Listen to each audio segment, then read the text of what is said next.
C'est une belle expérience. J'ai vécu beaucoup de très belles expériences spirituelles. Je suis allée très loin à l'intérieur de moi. Et c'est ce dont je veux vous partager aujourd'hui pour peut-être vous donner des éléments qui vont vous permettre d'avoir des outils où c'est simple. C'est vraiment, on est naturellement des êtres divins, hein, une lumière, une âme, un esprit, une conscience, la grande conscience. Et le fait qu'on a créé la trois dimensions, et je la trouve sublime, cette création, et de le faire, vu que c'est fait naturellement, ben, ça ne m'a pas demandé à faire aucune recherche, aucun effort particulier. Sinon, la nature des choses fait que plus on est à l'intérieur et plus on a le goût d'être à l'intérieur. C'est pas parce qu'on se dit pas, bon, là, je vais devoir méditer un peu parce que j'ai besoin de retrouver la paix. Ou, il y a jamais ces efforts-là.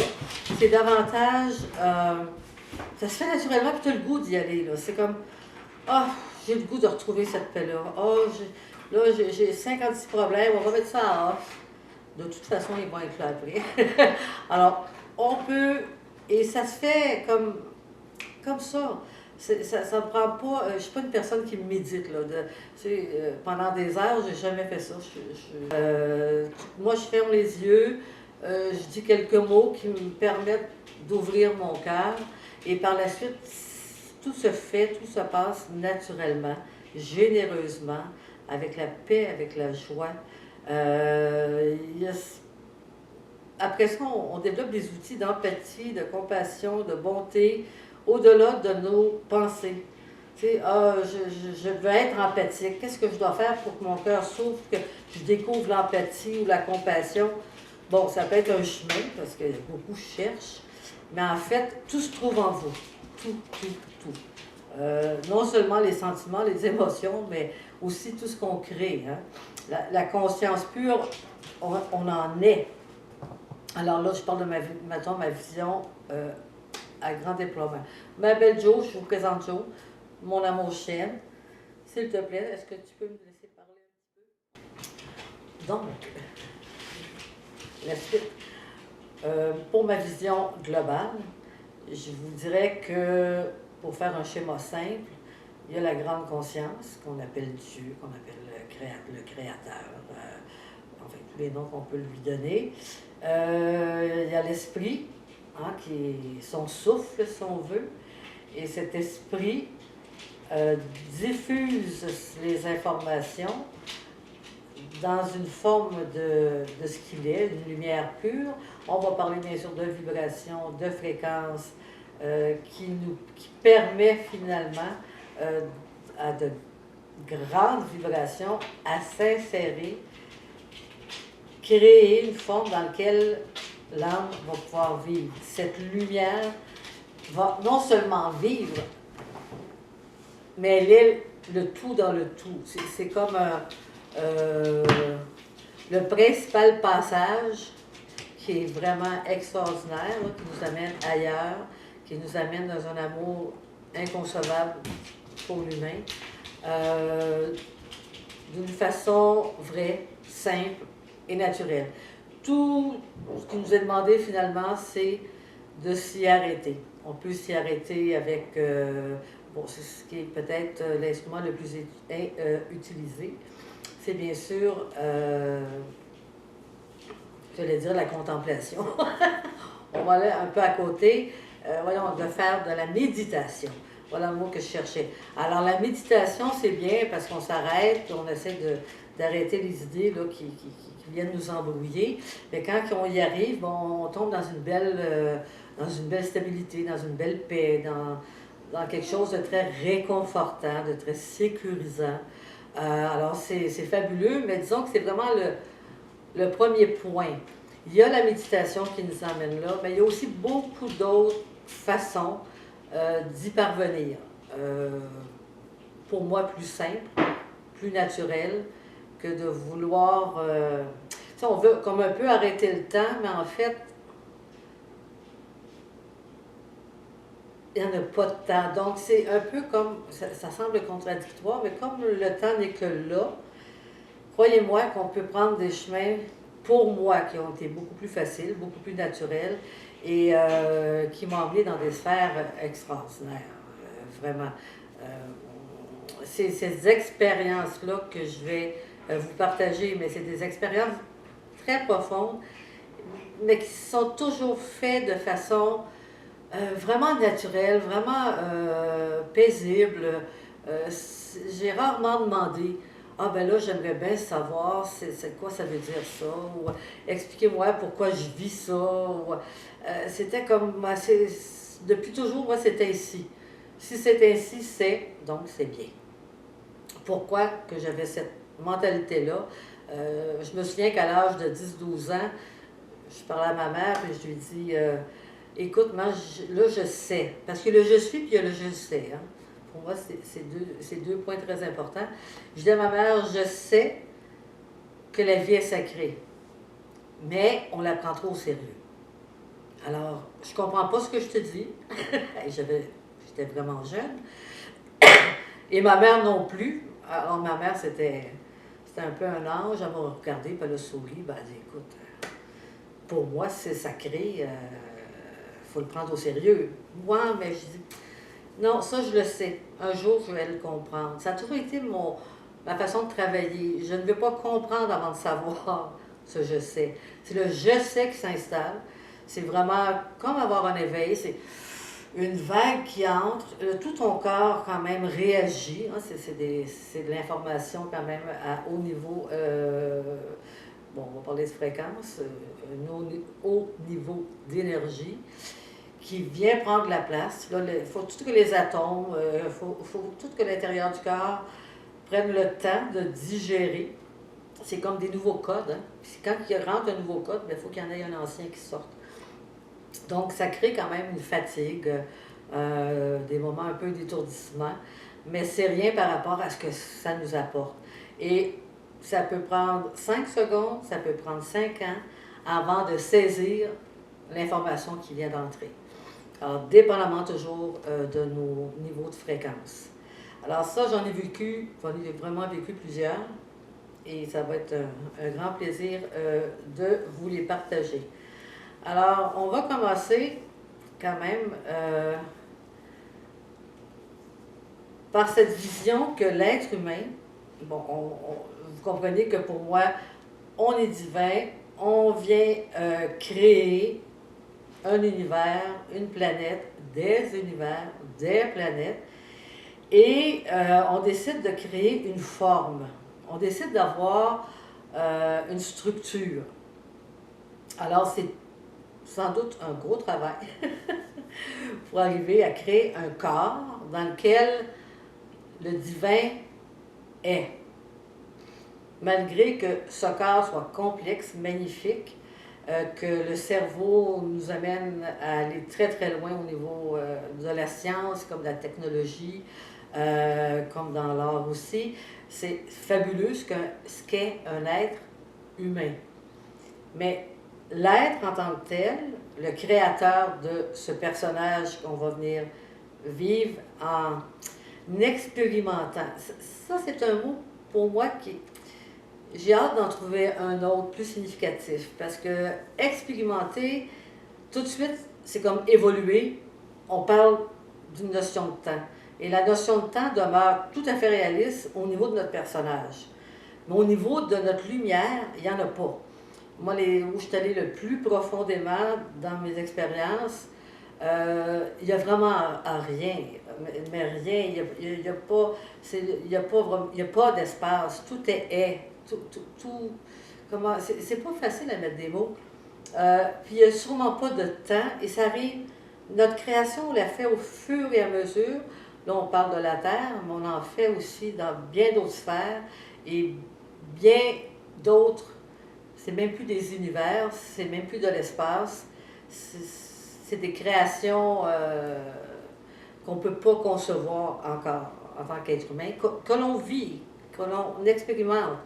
Pour moi, je suis ici présentement en 3D pour expérimenter, mais je suis en 3D pour vivre la lumière dans un corps. Là, on dit expérimenter, on est des humains, il faut comprendre. Il faut se mettre quand même des barèmes. Non, pour moi, ça n'a rien à voir avec ça. C'est la vie. C'est la vie se vit. Si vous pensez avoir quelque contrôle que ce soit sur votre vie, ça vous met dans un cloître, ça vous arrête. Je vais faire telle action, je vais faire... C'est sûr qu'il y a action-réaction au niveau de notre personnage, mais pas au niveau de notre lumière. La lumière, elle s'amuse, elle joue, elle va découvrir des couleurs, mais tout en même temps. Elle se dit pas, ben là, j'ai appris ça comme jeu, je sais c'est quoi souffrir, je sais c'est quoi aimer au niveau humain. Non, c'est que de l'énergie qui s'auto-crée, qui explose. Les vibrations, c'est sonore, c'est comme des mouvements. Quand on rentre très, très, très profondément, on sent une espèce de mouvement, une espèce de fraîcheur, mais c'est une fraîcheur de l'âme, c'est pas une fraîcheur du vent ou du soleil, ou quoique extrêmement grandiose. Là. Notre terre demeure fabuleuse malgré toutes les atrocités qu'on y vit ou qu'on semble y vivre. Alors, je vais faire une petite aparté parce que c'est sûr que présentement, c'est pas facile. Hein? Vous allez voir qu'au niveau des vibrations, la peur prend de plus en plus de place. Et ça se comprend, la pandémie, la guerre, quoique ces éléments-là, il faut remarquer que que la lumière a pris le dessus pour ceux qui sont un petit peu attentifs. Je ne sais pas, moi, la pandémie, de se retrouver tout seul, d'être épeuré, de mourir d'un virus, a quand même mis la lumière sur, je ne sais pas, moi, il y a encore du racisme, ça se peut pas, la violence faite aux femmes, l'éducation, enfin, si on s'attarde, on voit que cette lumière-là, malgré la peur qui veut prendre de plus en plus de place, vient donner des notes de bonheur, des notes de dire, mon Dieu, que le monde est bon encore. Il y a une entraide, il y a une sympathie, une compassion naturelle pour s'entraider à passer à travers cette noirceur-là. Évidemment, le point entre cette lumière qui nous habite et notre personnage, c'est que lorsqu'on voit une scène d'horreur qui est comme inacceptable, si on pense à la guerre, on pense il y a plusieurs exemples à donner, n'est-ce pas? Si on se met dans la colère, dans la tristesse, puis on se dit, ah, oh, lui, là, oh Seigneur, de quel droit qu'il puisse permettre de tuer autant de personnes, bon. Ou c'est quoi cette peur d'avoir une bombe nucléaire? Alors dites-vous que plus vous y pensez en colère, en douleur, en peur, plus vous la nourrissez. Vraiment, ça j'ai expérimenté ça dans tellement de fois. Plus on a peur, plus on est indigné, plus cette énergie négative de peur nourrit la peur qui se renforce. Si on peut prendre la minute pour regarder ça et voir les beautés, il y a de la beauté partout. De voir à quel point les gens s'entraident, de voir à quel point toute la planète essaie de trouver des solutions, de voir à quel point l'être humain, dans des situations si dramatiques, il peut sortir des fleurs, il peut sortir des rayons de soleil, il peut ressortir des cadeaux divins extraordinaires. Et c'est avec ça qu'il faut vraiment alimenter notre planète présentement.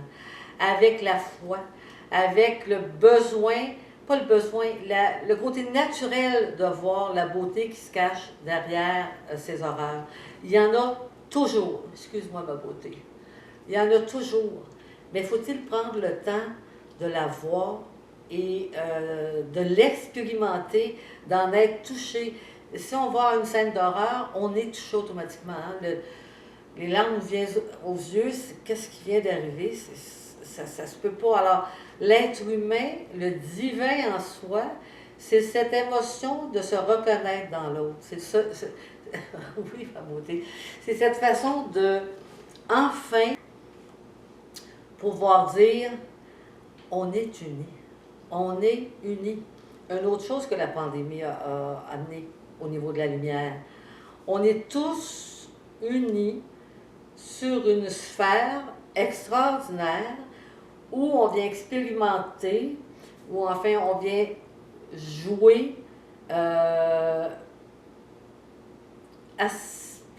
je dirais pas à se reconnaître, mais à découvrir de nouvelles formes, de nouvelles émotions, de nouvelles sensibilités, pour être encore plus créateur. On est, l'être humain, son côté divin, c'est d'être créateur. Hein? La grande conscience, elle n'est que création. Elle n'est pas idée, elle n'est pas pensée. Elle est de nature créatrice, donc elle crée. Et l'élément qu'on dirait mathématique, l'élément fondamental qu'on ne pourra jamais, en tout cas pas en 3D, saisir, c'est l'amour. Alors, amour et création, c'est vraiment notre nature divine. Et par cette création qu'on est au niveau de notre personnage, c'est une création d'amour. Alors, la seule chose que je sais, alors je peux déduire plein de choses, mais ce que je sais, c'est que si je suis ici et maintenant dans une dimension 3D, que je peux être à une multitude d'autres places en même temps, là, mais que je suis ici, c'est par amour et pour l'amour. Pour moi, ça, c'est un savoir, c'est ainsi. Alors, si je suis ici par amour et pour l'amour, et que j'ai créé par amour et pour l'amour ce personnage, cette planète, ces univers, ce n'est que un geste d'amour. Donc, je ne peux pas m'épeurer outre mesure, je ne peux pas commencer à distinguer ce qu'on appelle, on est dans quand même le personnage, je suis dans un monde de dualité, ce qui est bien, ce qui est mal. Ça, c'est très humain et c'est beau d'être humain, c'est essentiel de toute façon. Sans ça, je ne peux pas dire je sais, mais c'est qu'un peu, pour moi, ce serait impossible de vivre dans un corps en 3D s'il n'y avait pas la dualité.